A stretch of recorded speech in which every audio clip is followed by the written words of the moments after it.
Czy wiesz, że twój przewlekły ból pleców, bezsenność czy zawroty głowy to często nie wina starości ani genów, ale twojego zablokowanego układu wydalniczego? Dzisiaj poznacie konkretny schemat, zapiszcie sobie go.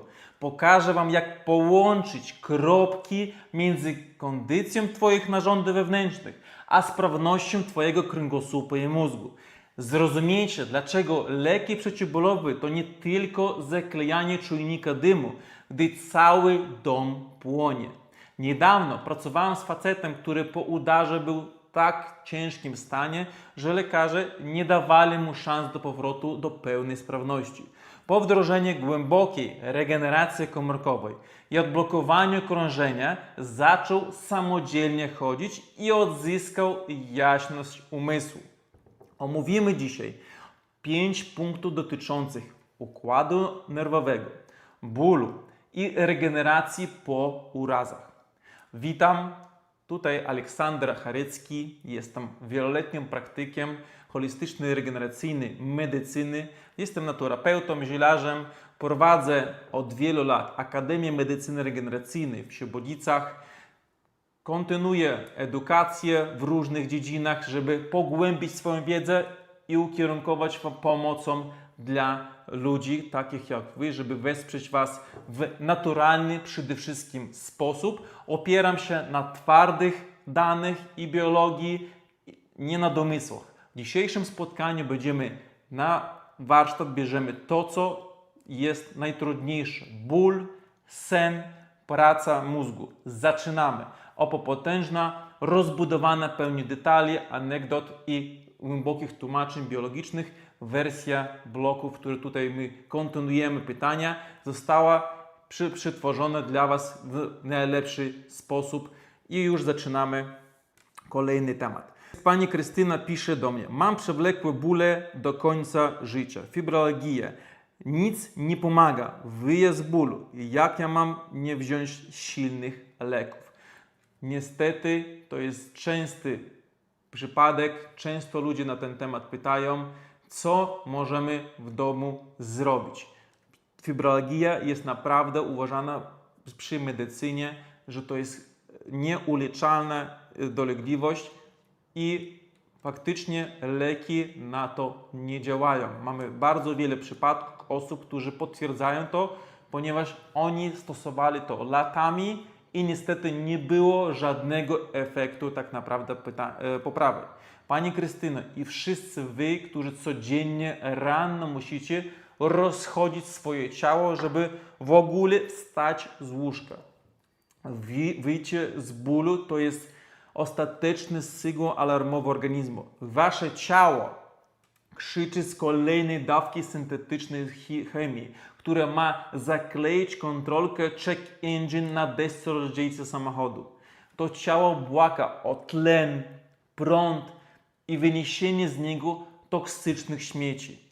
Środki przeciwbólowe tylko pogłębiają chaos w Waszym układzie nerwowym, obciążając główny filtr, czyli wątroba, do granic wytrzymałości. Prawdziwą przyczyną problemu, w ujęciu oczywiście holistycznym, fibralgia wcale nie jest tajemniczą chorobą z kosmosu. To potężny syndrom zablokowanej komórki. Wyobraźcie sobie, że Wasza komórka mięśniowa to mały silnik. Żeby ten silnik mógł w ogóle pracować i uwaga, żeby mógł się rozluźnić, potrzebujemy energii, czyli cząsteczek ATP, produkowanych w mitochondriach. To jest prosta biologia. Tak, mięsień potrzebuje energii do rozkurczu. Kiedy Wasz organizm jest zasypany toksynami, grzybami i nieszczelnych tzw. jelit i ciężkimi metalami, ta fabryka energii padają. Brakuje im prądu. W efekcie włókna mięśniowe zostają w stanie permanentnego, mikroskopijnego skurczu. To tak, jakbyście cały dzień non-stop stali na palcach u stóp napiętymi łydkami. Po godzinie będziecie płakali z bólu, a osoby z fibromialgią żyją tym napięciu całymi latami. Wyobraźcie to sobie. Co na ten temat badania mówią? Badania publikowane w Journal of Clinical Medicine potwierdzają, że pacjenci z fibromialgią mają drastycznie niższy poziom koenzymy Q10 i magnezu w tkankach, co bezpośrednio przekłada się na potężne odczuwalnego bólu mięśniowego. Badania są, oczywiście link pod filmem, możecie to sprawdzić. Więc co tutaj w tym przypadku powinniśmy i zrobić? Dramatycznie obniżony koenzym Q10, tak jak już słyszeliście, tak?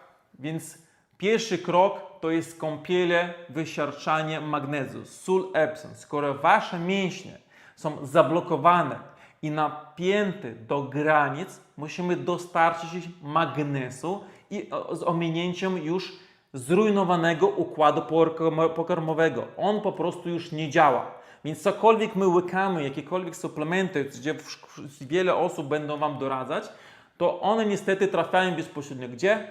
No niestety do toalety, bo niestety jelita nie zdążyły to właściwie przetrawić, bo nie są sprawne. Więc został nam tak naprawdę nasz najważniejszy organ, to jest skóra, to wasza trzecia nerka i największy organ chłonny. Wsypujecie 2 kg soli Epsom do gorącej wanny i moczycie się przez 40 minut. Siarczan wyciąga kwasowość i toksyny, a magnez wnikliwie, głęboko w tkankach działa jak na im wreszcie impuls do rozluźnienia. My to samo wykonujemy u nas w ośrodku na całe ciało borowiny, dlatego wiemy, że możemy zawsze szybciej i efektywniej naprawić jakikolwiek inny problem zdrowotny pominięciem naszych wewnętrznych organów. Można? Można. Kolejny krok. Głębokie oczyszczanie wątroby, czyli mówimy o tym organie metodą Charecki. To jest fundament, dlaczego wasze mitochondria padły. Bo wątroba nie przefiltrowała krwi. Toksyny zalały mięśnie. Zastosowanie naszych procedur oczyszczania wątroby pozwala na odetkanie głównego zaworu. Gdy krew staje się czysta, bogata i tlen rzadka, dociera do każdego mięśnia i wypłukując ten kwas mlekowy i toksyny, które powodowały te bolesne pieczenie. Co możemy jeszcze zrobić? Elektrolity i odcięcie przebodźcowania. Zacznijcie dzień od wody z solą kłodawską, aby przywrócić przewodnictwo nerwowe. A wieczorem, na noc wyłączcie w domu tam Wi-Fi, odłóżcie telefony. Wasz przebodźcowany, wymęczony bólem układ nerwowy musi mieć idealną ciszę elektromagnetyczną, żeby rozpocząć w nocy taki proces regeneracji. Najlepsza regeneracja następuje w nocy od godziny 22 i do 6 rano. Więc polecam pilnować tych godzin, żeby odpowiednio się wyspać i zregenerować, co oczywiście przy tej chorobie może być ciężko. Mieliśmy u nas w Akademii kobietę, która przyjechała do nas z zaawansowanym bólem, że płakała przy każdym dotknięciem nawet ramienia. Przez 4 tygodnie rzucaliśmy z niej ten toksyczny balast. Płukaliśmy jelitę, oczyszczaliśmy wątrobę, stąd załogów i uruchomiliśmy limfę naszymi zabiegami. Efekt: włókna w końcu dostały prąd do rozluźnienia, wróciły do domu o własnych siłach, przesypiając tak naprawdę całe noce. Tą drogę zaczynamy od fundamentów naszej Akademii Medycyny Regeneracyjnej, strona medycynaludowa.com. Kolejne pytania. Koszmar kobiecy, migreny z aurą i endometriozą. Barbara pisze do nas, pytając o poradę na potężne migreny z aurą i współistniejącą endometriozą. Bardzo częsty problem, niestety kobiety nie znajdują rozwiązania i drogie panie, to jest klasyczne, książkowo wręcz kombo, które współczesny system zbywa tabletkami przeciwbólowymi i sztucznymi hormonami, ale to jest droga donikąd. Rozłożymy to na pierwsze czynniki. Dlaczego macie migreny, które wyrywają was z życia na 3 dni, a w podbrzuszu toczy się permanentny stan zapalny? Ponieważ to jest Dokładnie ten sam problem rozlokowany na dwóch różnych końcach ciała. Prawdziwą przyczyną problemu jest wszystko zaczyna się od brudnej krwi i zatorów. Migrena z aurą to nie jest ból samej głowy. To jest krzyk przeciążonej wątroby. Wątroba to gigantyczna fabryka chemiczna i recyklingowa. Kiedy jest stłuszczona, pełna pasożytów, zalepiona żółcią, nie daje rady neutralizować hormonów, w tym nadmiaru estrogenów.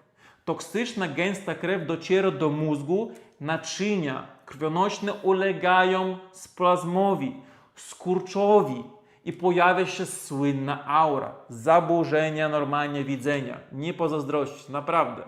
Potem naczynia gwałtownie się rozszerzają, co daje ten pulsujący, rozsadzający ból. A endometrioza to stan głębokiego niedotlenienia w miednicy mniejszej. Krew tam nie krąży, tworzy się zastoje, komórki śluzkówki macicy duszą się w tych toksynach w środowisku, zaczynają desperacko wędrować i szukać tlenu oraz odżywiania w innych narządach jamy brzusznej, tworząc bolesne guzki i wzrosty. To mechanizm przetrwania tkanek w środowisku przypominającym po prostu bagno. Co na ten temat badania mówią?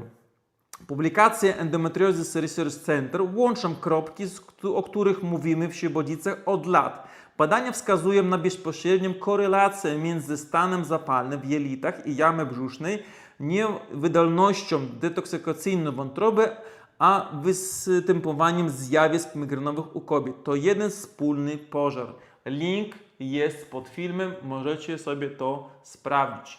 I teraz co możecie w domu zrobić? Są trzy rzeczy oczywiście. Pierwsza rzecz, głębokie oczyszczanie wątroby metodą Charecki. Bez tego ani ruszysz z miejsca. Naprawdę nie da rady. Dlaczego? Bo wątroba musi odzyskać zdolność neutralizowania estrogenów. Ona jest za to odpowiedzialna.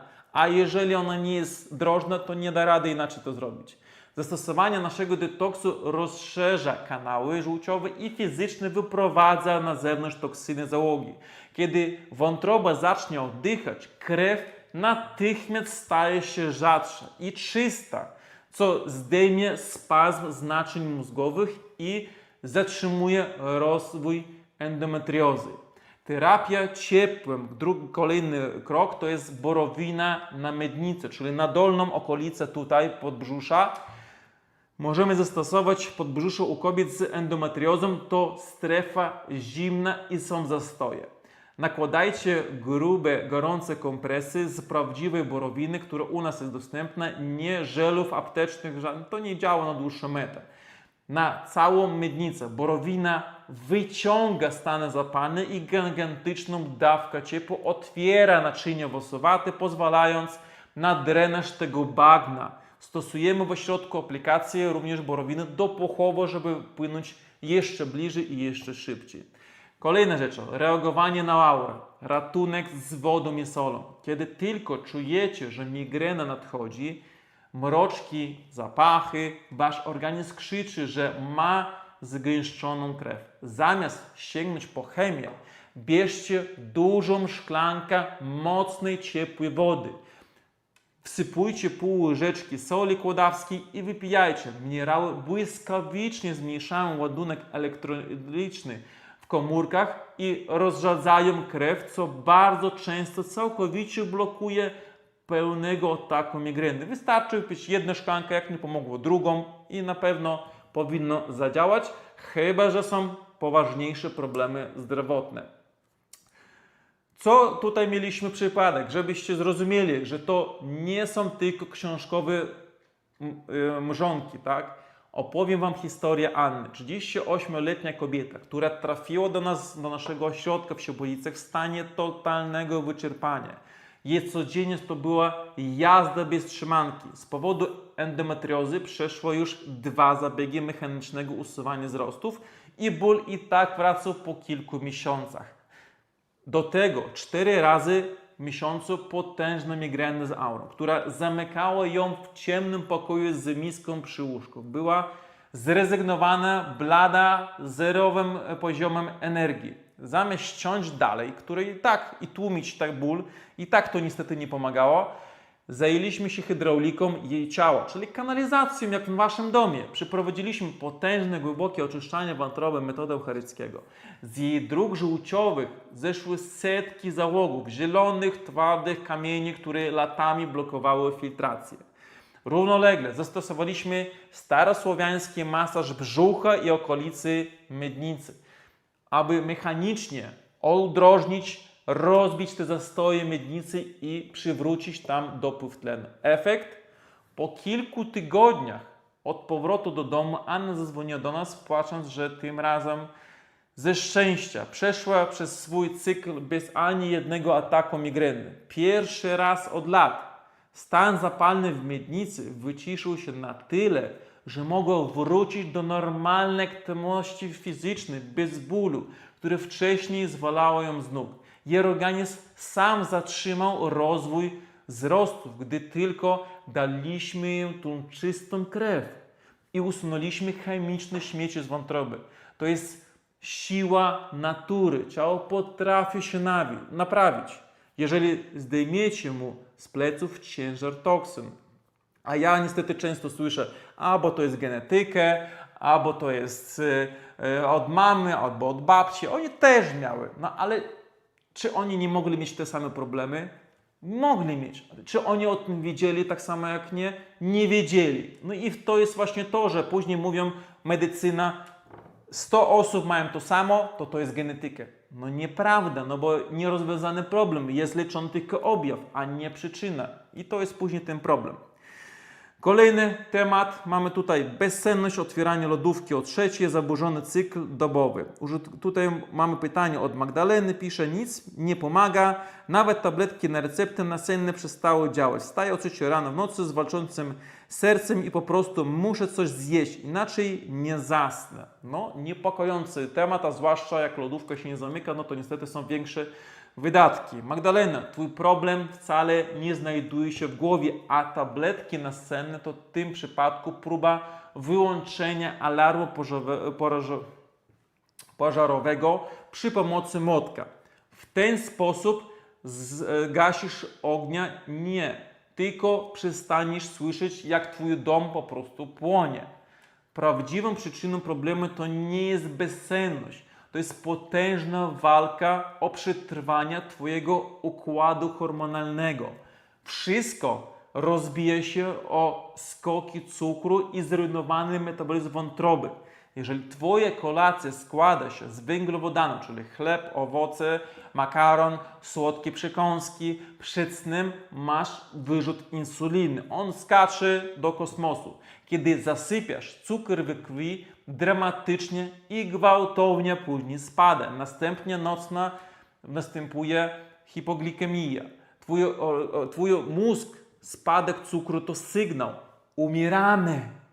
Co wtedy robi mózg? Wysyła sygnał do nadnerczy, zalejcie ją adrenaliną i kortyzolem. Musimy ją obudzić, musimy uratować.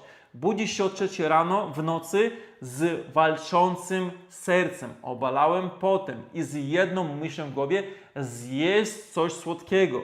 To twój zrujnowany system ratuje ci życie. A my myślimy, a dlaczego ja się tam spociłem? Dlaczego tak się nie mogę wyspać? No bo w ten sposób niestety nasz organizm naturalnie reaguje. I tutaj mamy badania na ten temat potwierdzające opracowanie publiczne w Sleep Medicine Reviews, udowadniające ponad wszelką wątpliwość, że uderzeniowa stabilizacja glikemii u osób z syndromem nocnego objadania się i wybudzeń potrafi wyeliminować problemy w 100% bez użycia jakiejkolwiek chemii nasennej. Można to zrobić i wy też jesteście w stanie zrobić. Co w pierwszym kroku możemy zrobić? Węglowodanowa godzina policyjna. Jeżeli chcesz przespać noc, to po godzinie już 16 do godziny 16 nie masz prawa już wziąć do ust węglowodanów. Zero owoców, zero chleba, zero ryżu. Twoja kolacja o 18 jest najpóźniej. To białko i zdrowe tłuszcze. Jajka, kawałek ryby z oliwką, owoce zielone, warzywa. To daje długie, stabilne uwalnianie energii przez całą noc. Insulina śpi, nadnercza śpią i ty śpisz. I już, czyli zdrowe tłuszcze na wieczór wydłużają nasz sen, bo nasz organizm ma większą baterię do wyczerpania. Kolejny krok. Wieczorny trik z solą i masą. Jeżeli masz zrujnowaną gospodarkę i boisz się wybudzenia na 30 minut przed snem, zjedz dosłownie pół łyżki prawdziwego masła posypanego dobrej jakości solą kłodawską. Tłuszcz stabilizuje cukier, a sód obniża poziom adrenaliny i my wtedy śpimy spokojnie. Kolejna rzecz, co powinniśmy zrobić, detoks wątroby, czyli magazyn glikogenu. To wątroba w nocy zarządza zapasami energii glikogenem. Jeżeli jest zablokowana tłuszczem i kamieniami, nie ma gdzie magazynować tej energii na noc. Więc oczyszczanie wątroby to uwolnienie miejsca na paliwo, z którego organizm spokojnie czerpie, gdy po prostu śpimy. Jeżeli to nie zrobisz, to problem będzie nawracał jak po prostu bumerang. Pamiętam takiego Marka, który miał 45-letniego zawodowego kierowcę który przyjechał do nas, do Świebodzic ze kraju złamania nerwowego. Facet od dekady nie przespał ciągiem więcej niż 3 godziny. Codziennie o 2:30 w nocy budził się z tachykardią. Szedł po prostu do lodówki i przytomny wyjadał pół słoika drzemu albo resztki wczorajszego obiadu. Był wrakiem człowieka, a najsilniejsze środki nasenne przestały na niego działać. Wręcz pogarszały sprawę, bo rano nie mógł się prowadzić auta, nie mógł funkcjonować. Zastosowaliśmy u niego absolutny reset metaboliczny. Odcięliśmy u niego węglowodany po 15 już. Wdrożyliśmy nasz protokół głębokiego oczyszczania wątroby, żeby jego narząd w końcu miał gdzie magazynować te rezerwy glikogenu na noc. Trzeciej nocy pobytu u nas już Marek przespał bite 8 godzin po 3 dniach, bez ani jednej pobudki. To właśnie błyskawicznie, bezlitośnie działa biologia. Gdy tylko przestajemy przeszkadzać i odblokujemy wewnętrzne filtry, to jest bardzo ważne. Zrozumiecie to w końcu. Kolejne pytanie. Udar mózgu, czas na biologiczną odbudowę. Grażyna szuka pomocy i wskazań po udarze krwotocznym. Niestety udarów bardzo dużo i jeżeli chodzi w ogóle, zaraz będą upały, no to uważajcie na siebie, nawadniajcie się. Jeżeli starsze osoby, no to oczywiście w cieniu albo daszek na głowę i wtedy będzie na pewno bezpieczniej, żeby nie doprowadzać, ale podstawa to jest nawodnienie i nieprzegrzanie się. Co tutaj możemy zrobić? Niewzwykle to jest temat poważny, który budzący ogromny strach. Słyszycie diagnozę, widzicie paraliż i często słyszycie od specjalistów: czasu nie cofniemy, trzeba się przyzwyczaić do wózka. W Akademii my tutaj nie zgadzamy się z takim wyrokiem. Widzieliśmy organizmy podnoszące się z tak głębokich kryzysów, że wymykało się to z klasycznych statystyk. Później mówi, lekarz to nie wierzy, bo on stał z wózka, a takie sytuacje się zdarzają. Wasze ciało ma wbudowaną, potężną, mechaniczną autokonstrukcję regeneracji, ale żeby ona zadziałała, musicie zmienić środowisko wewnątrz swojego ciała, czyli tutaj musimy go odblokować. Prawdziwą przyczyną problemu udar to gigantyczna eksplozja lub zator w waszym układzie hydraulicznym, czyli w waszej kanalizacji. Dlaczego do niego doszło? Ponieważ wasze główne naczynia krwionośne zablokowane nierozpuszczonymi załogami w wątrobie. Stwardziała się gęsta jak kisiel krew z toksynami, wygenerowała nadciśnienie, którego najsłabsze rurki w mózgu po prostu nie wytrzymały. I teraz głównym tak naprawdę celem absolutnie nie jest skupienie się tylko na głowie. Musicie odciążyć cały system naszego organizmu, hydraulicznego organizmu, żeby zapewnić mózgowi idealne warunki do neuroplastyczności, czyli od wybudowania nowych połączeń nerwowych w miejsce tych zniszczonych.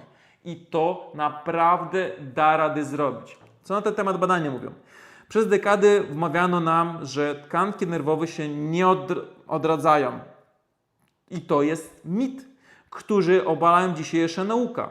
Zjawisko neuroplastyczności mózgu jest faktem. Publikacje naukowe udowadniają, że tkanka mózgowa po niedotlenieniu udarzy otocznie jest tak zwana strefą płucienia.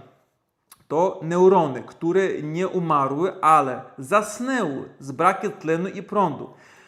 Zastosowanie głębokiej tlenoterapii i poprawienia mikrokrążenia potrafi te komórki wybudzić i przywrócić im funkcję. Możecie sprawdzić, te treści są w badaniach, link pod filmem.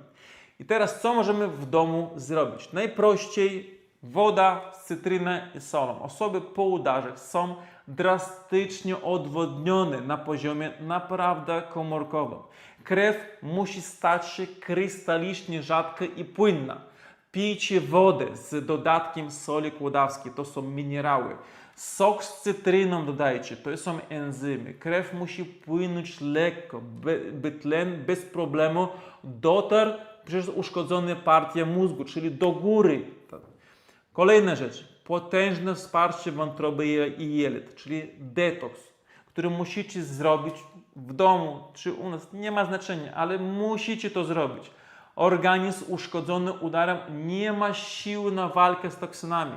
Jeżeli nie przeprowadzicie kompleksowego oczyszczania wątroby metodą Chareckiego oraz nie oczyścicie jelit z pasożytów, energia ciała będzie szła na neutralizację brudu, a nie na naprawę mózgu. Czysta wątroba to się równa czysta krew. Czysta krew, regeneracja neuronów, czyli nasz organizm wtedy ma większy zasób energii, żeby to naprawić. Kolejna rzecz, trening wyobraźniowy. Neurony mogą się odbudować. Nawet jeżeli lewa czy prawa strona ciała odmawia posłuszeństwa i jest bezwładna, nie wolno się nigdy poddawać. Mózg to fenomenalna sieć. Jeżeli nie możesz ruszyć palcem fizycznie, czyli jest zablokowany, musicie zamykać oczy i przez 500 razy dziennie wyobrazić sobie ten ruch.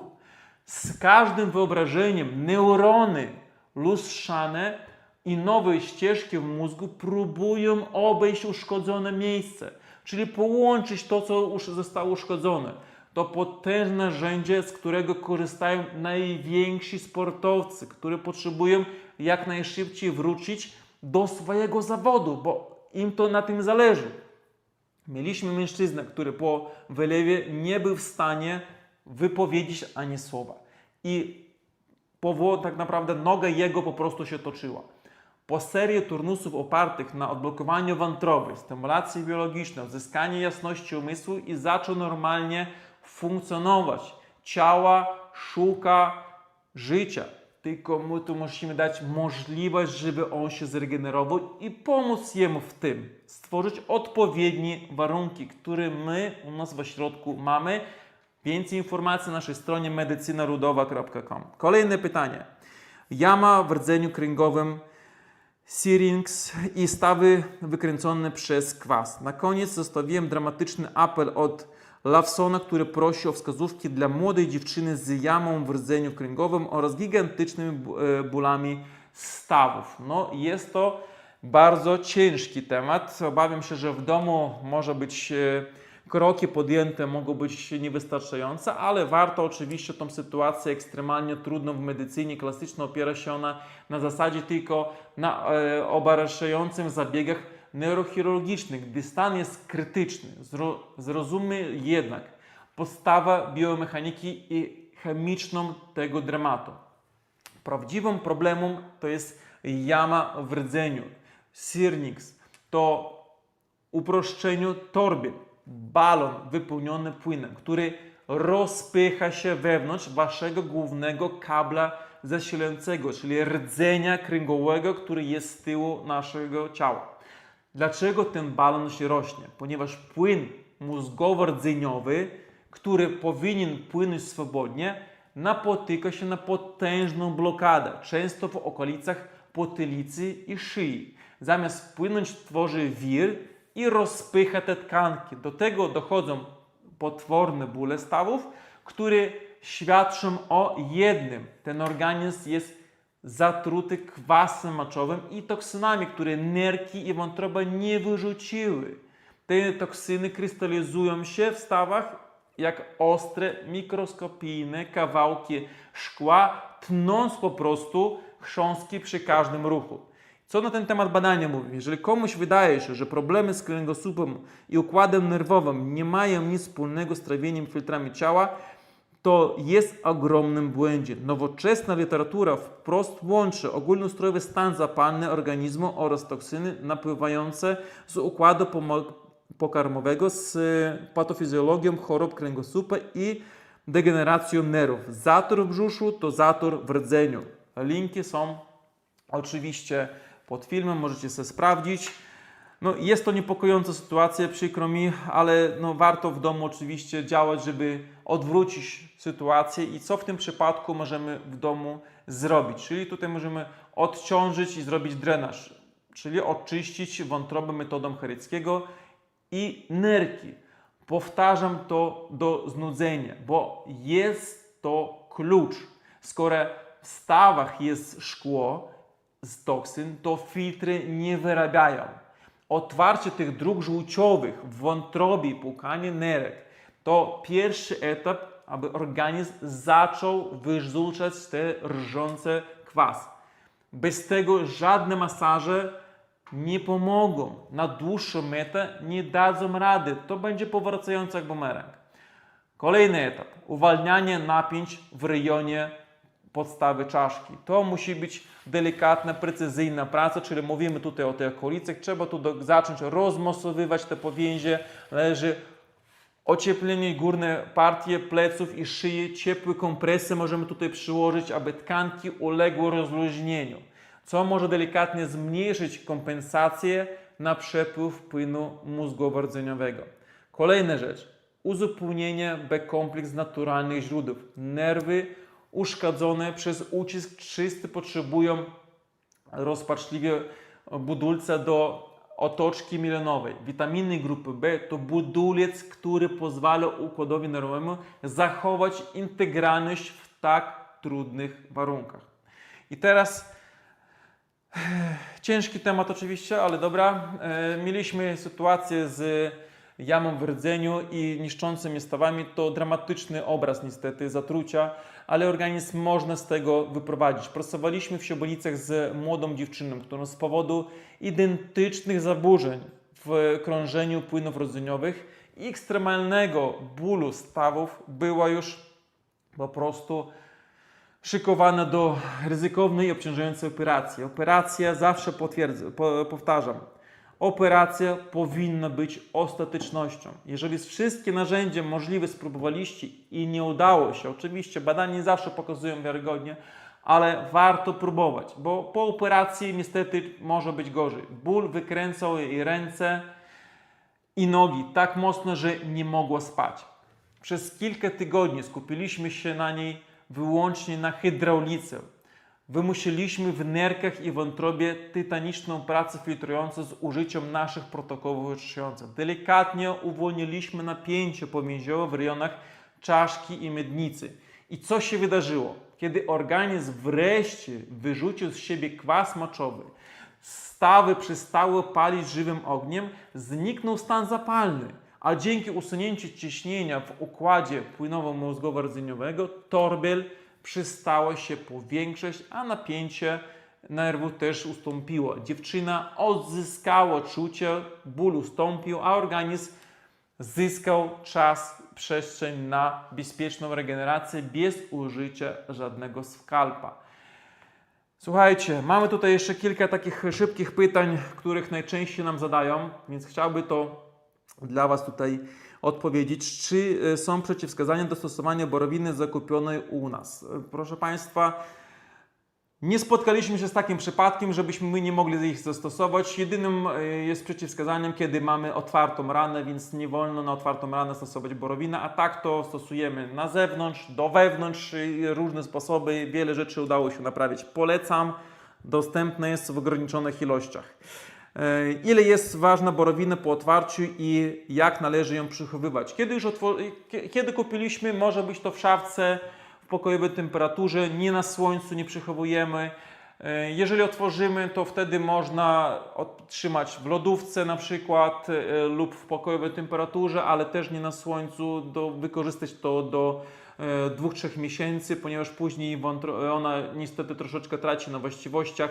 Więc jak macie borowinkę, kupiliście sobie, zastosujcie, bo to na wasze zdrowie. Po co wy trzymacie to latami? Czy można zakupić u was takie zioło jak oman, piołun, wrotycz, dzika róża czy jaskółcze ziele? Częste pytanie macie tutaj na pojedyncze składniki. Powiem Państwu tak. Nie mamy możliwości, przepraszam bardzo, my mamy tutaj ośrodek, gdzie skupiamy się bardziej na terapii, tylko i wyłącznie na prośba tutaj naszych klientów, którzy przyjeżdżają, przygotowaliśmy te autorskie mieszanki ziół, żeby stricte człowiek nie zastanawiał się, tylko sobie wsypał do wody, zalał, napił się i po temacie, więc nie mieszać sobie te proporcje, bo niestety człowiek też ma tendencję do popełniania błędów i żeby sobie nie zaszkodzić. Dlatego my zawsze się skupiamy na gotowych mieszankach autorskich naszych, które też działają skutecznie, jeżeli odpowiednio ich oczywiście zgodnie z instrukcją zastosować. Kolejne pytanie. Używając elektrostymulacji z sondą dopuchową oraz doodbytniczą, jaki program zastosować, jak podłączyć, jaki czas i częstotliwość jego używania? No słuchajcie, tu pytanie przede wszystkim, do czego potrzebujemy to zastosować. Jeżeli chodzi o te sondy, one są świetne na działanie kobiece, problemy męskie, problemy naprawdę każdego praktycznie rodzaju. Jaki program stosować? Urządzenie jest dosyć uniwersalne, ono ma kilkanaście różnych programów i żeby uzyskać jak najlepszą efektywność, to wybieramy codziennie kolejny program, żeby uzyskać jak najlepszą efektywność tego urządzenia. Jak podłączyć? Oczywiście 2 kabelki, sonda, podłączamy do urządzenia, wybieramy program, moc i załączamy.